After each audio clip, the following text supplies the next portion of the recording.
حتى اوزبكستان يا كابتن حسام، انت مش بتلاعب مراكز شباب في افريقيا، انت بتلاعب فريق وسط في اسيا وصاعد لكاس العالم. تغير خطتك فجأة ل3-4-3 وتلاعب محمد شحاتة مكان حمدي فتحي بين الربط بالهجوم والدفاع.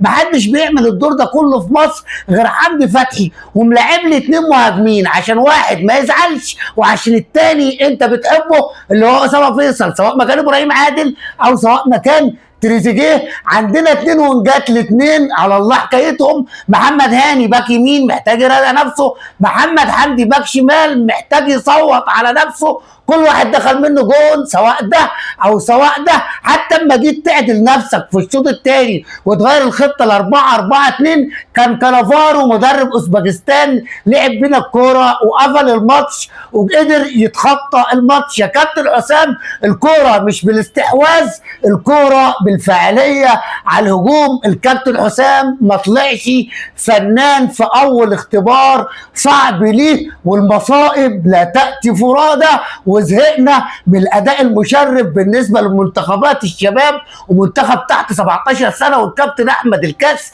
اللي اتغلب 3-1 مع الرأفه. منتخب قدام السويسرا ما قدمش اي جمله مفيده.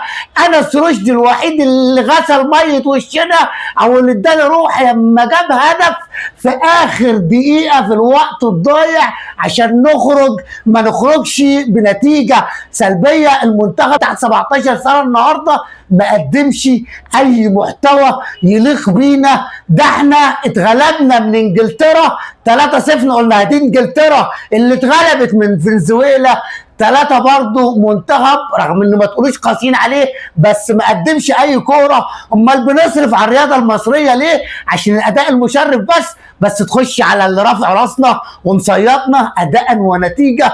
الكابتن حلمي طولان مع منتخب المحليين يا جماعه عامل عظمه ومكتشف نجوم، وقدر يرجع النهارده بعد ما اتغلب 1-0 قدر يتعادل 1-1، بعد ما اتغلب 2-1 قدر يتعادل 2-2، وقدر يكسب كمان 3-2 في مباراه قيمه لينا احنا كمتابعين ككوره. اعاده اكتشاف اللعيبه حلوه، قفشه، محمود حمدي الونش، كريم فؤاد، اكرم توفيق احسن لاعب في المباراه. نقدر نقول كابتن حلمي طولان شابوه شابوه شابوه.